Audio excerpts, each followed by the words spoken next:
I'm recording this quick video because I've just watched what can only be described as an insane attempt by a liar to rationalize his lie.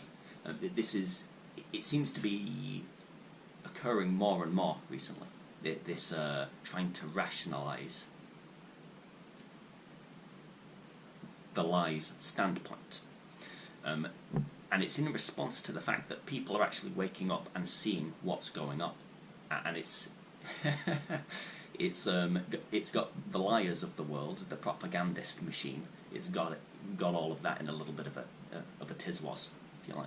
So I'm going to read this. It's from a video that I will include the link to within the description of this video.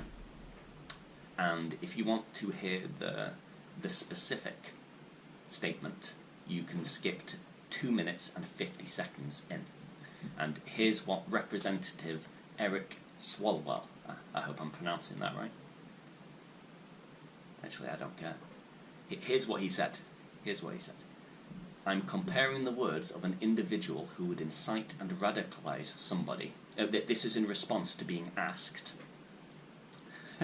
This is in response to being asked, are you comparing President Trump to Osama bin Laden? He responds, I'm comparing the words of an individual who would incite and radicalize somebody as Osama bin Laden did to what President Trump did. You don't actually have to commit the violence yourself, but if you call others to violence, that itself is a crime. Oof. Well, where to begin? This is child's play, really. Is it no longer self-evident that if a person tells you to jump in front of a train, you don't have to? You don't actually have to commit the violence yourself for it to become a crime if your words affect the environment in such a way that influences someone else to voluntarily behave a certain way under no duress. I'm now wondering if I can go rob a bank and blame it on my mother for looking at me funny this morning. She affected my mood. While I'm at it, I wonder if I can pass some of the blame onto the government, other authorities, education system, and media or entertainment for having incited very specifically and inescapably across broad expanses of time a very clear message on how I must and must not behave and what I should and should not believe.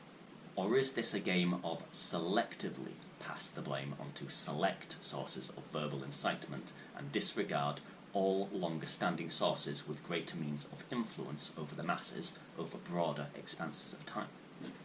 Not to mention, the President called for a peaceful display in the first place, which he would have gotten had there not been clumsily placed Antifa antagonists present, and the President condemned the violence on the Capitol thereafter.